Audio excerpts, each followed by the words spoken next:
Hey everybody, NovelistCrim here, and welcome to Writing Company and Motivation. This is an accountability stream where we get together and we do some writing. If you guys are new here, we host our streams on Mondays, Wednesdays, and Fridays from 8 p.m. to 10 p.m. Eastern.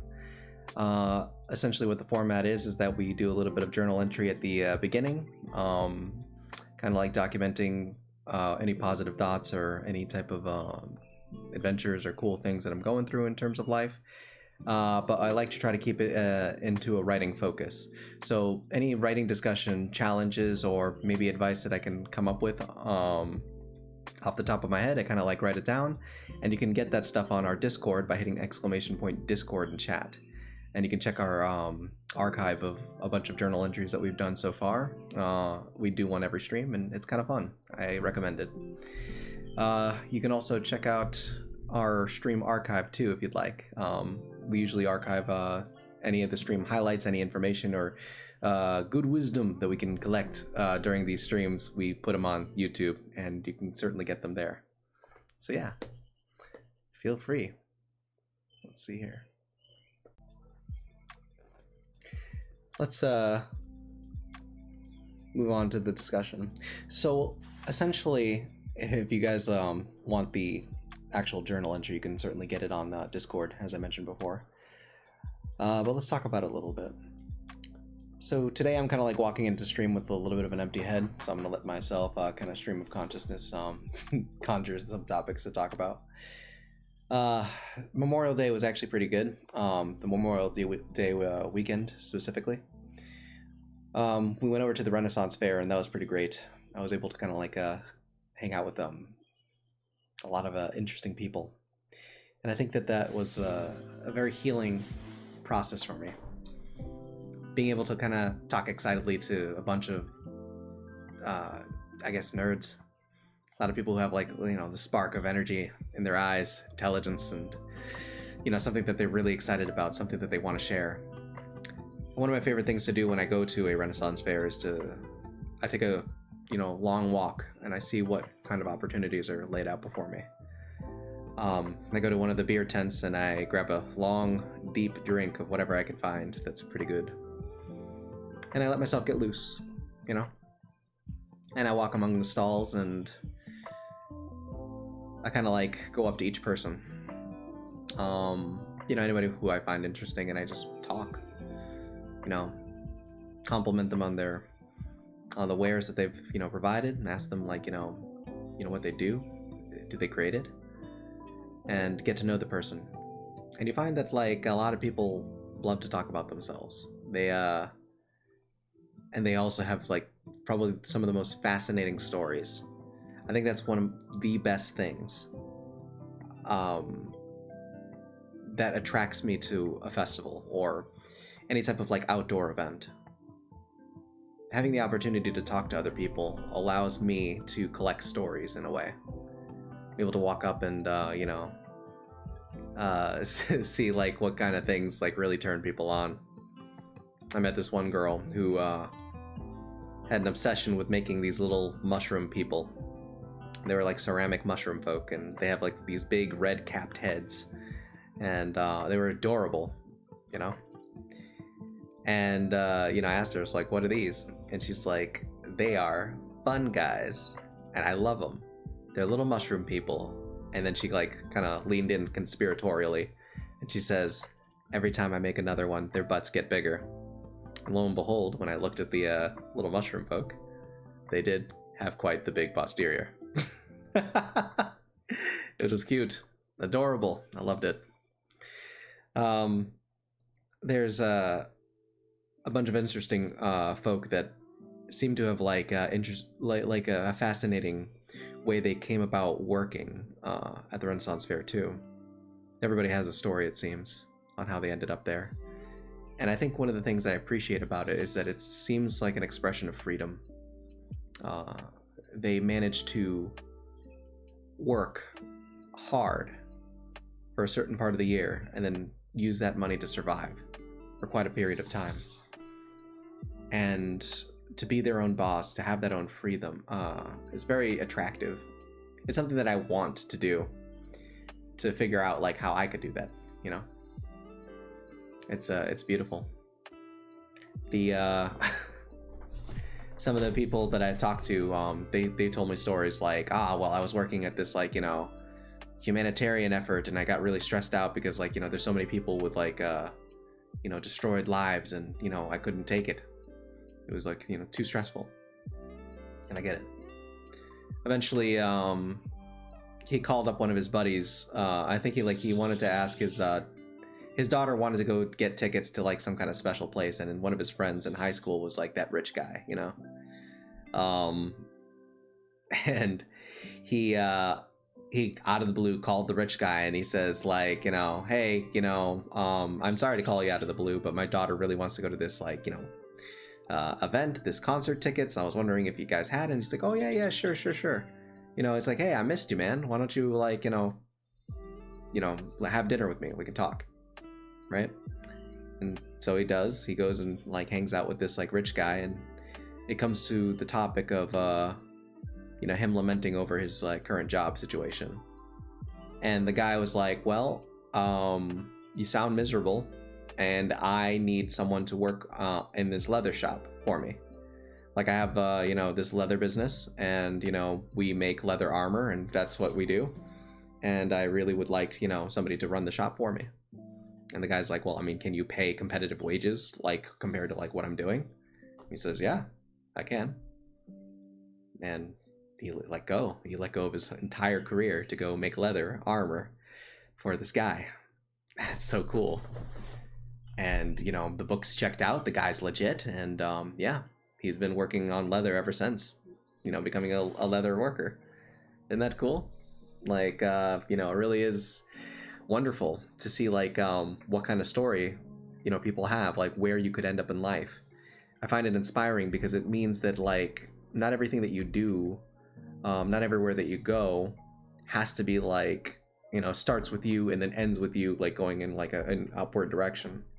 Sometimes there's like lateral thinking, lateral movements that like allow you to find an opportunity to get up,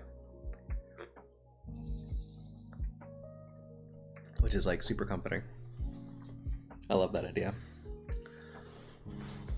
Trying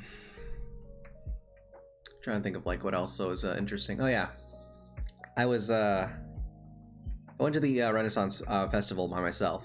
I was looking for like a friend to hang out with because I don't really have like many friends in real life, people to hang out with.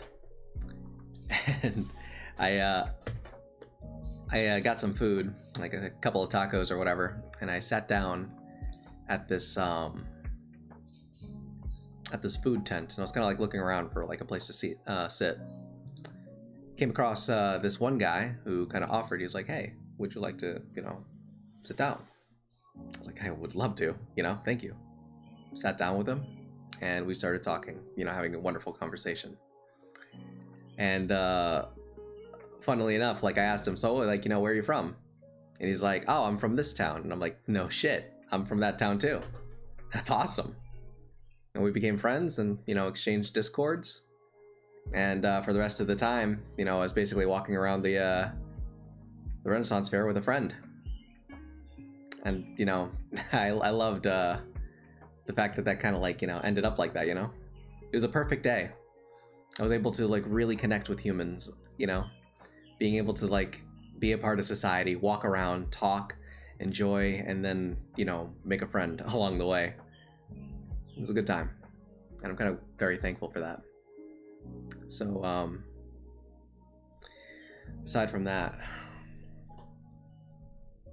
I think the weekend kind of like ended with us fishing. Me and my cousin got together, and we were taking a long break away from kind of like doing the writing thing. We're doing tons of writing, and I think at some point it's kind of like important to take a break, let loose, relax. I think that sometimes you come back with better ideas when you're not stressing out about it so much. I think one of the cool things about like life in general is that we seem to like level up passively, I noticed that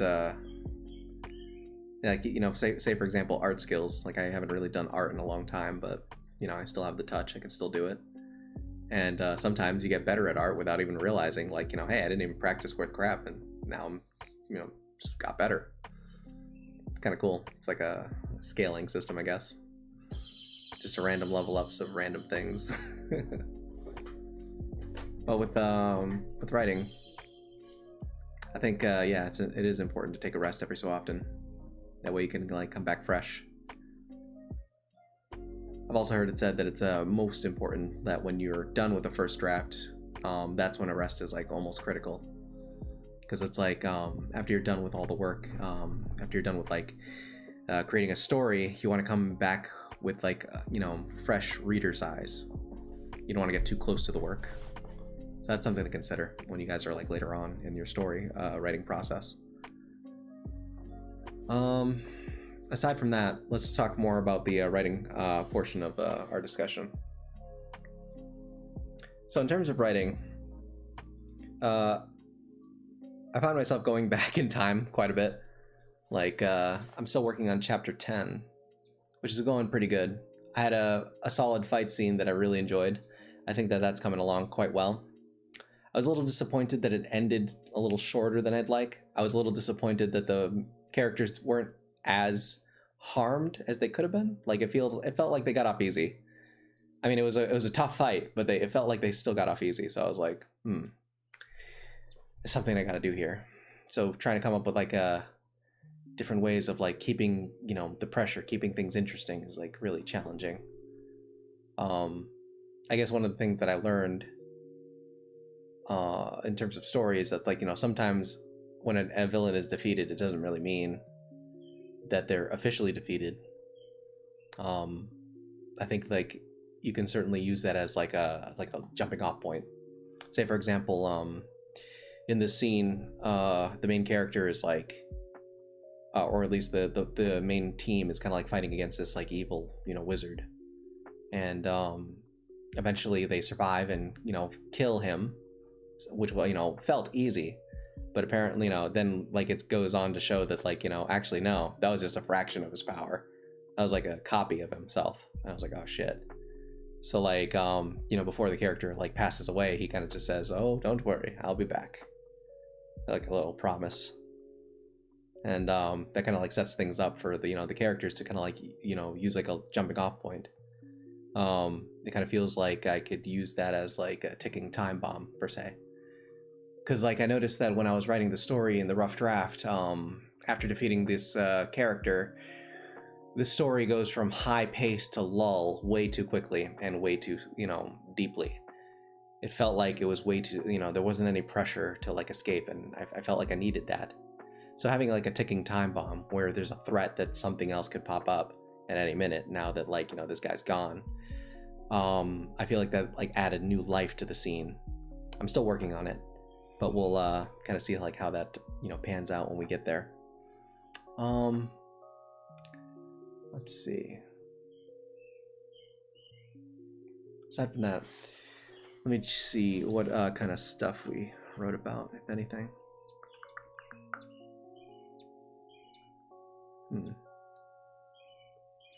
I think like one of the things that's like kind of holding me back in terms of like writing is like ramifications.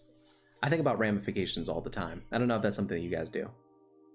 But one of the things that I consider a lot is how much power a single sentence could contain. A single sentence could share a lot of information.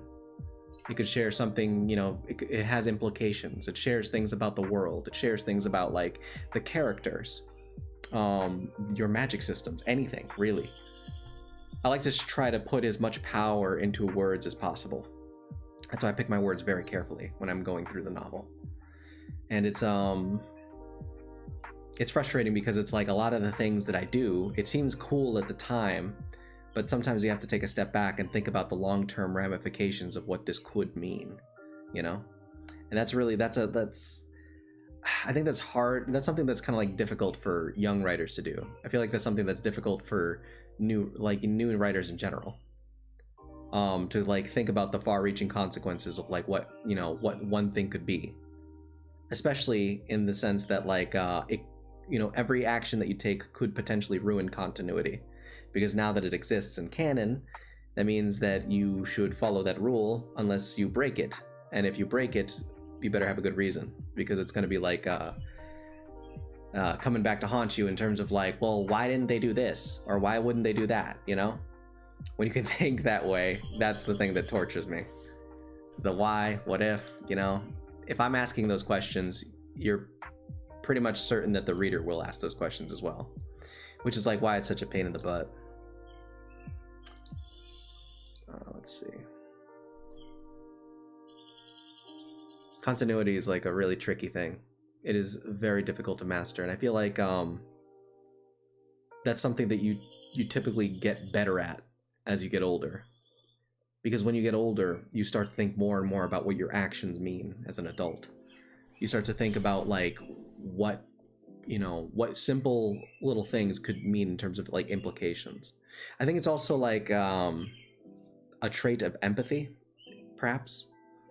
Like an understanding of like putting yourself in one's shoes, or maybe like trying to figure out, you know, just always having that worry of like what you know, what implications could possibly do. Say for example, like, you know, when the character said like, you know, so I'll be back. Obviously the implication is that like, you know, he will return, right? That he's not defeated. Let's see. I'm trying to think of like something else. I think someone handed me a story once when they were trying to like, you know, talk about a scene or whatever. And I was explaining to them that like, you know, there's a lot of power in a scene that you can do. You know, like you can describe one thing and then you can like, you know, talk about like, let's say for example, what's on the walls? Are there lights? Are there candles? What does that say about the character? What does that say about the level of technology that's in the world? You know, maybe the character is old-fashioned. Maybe the technology is low. These are, you know, just a simple mention of lights on the walls is an implication.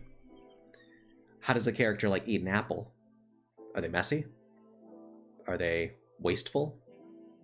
Do they, you know, take a bite and, you know, look for another apple immediately? Or, you know, like, are they greedy?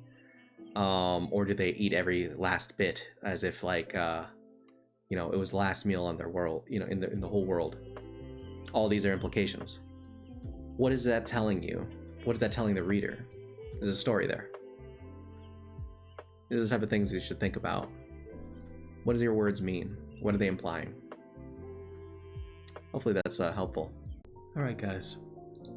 It is 10 o'clock. Time to rest.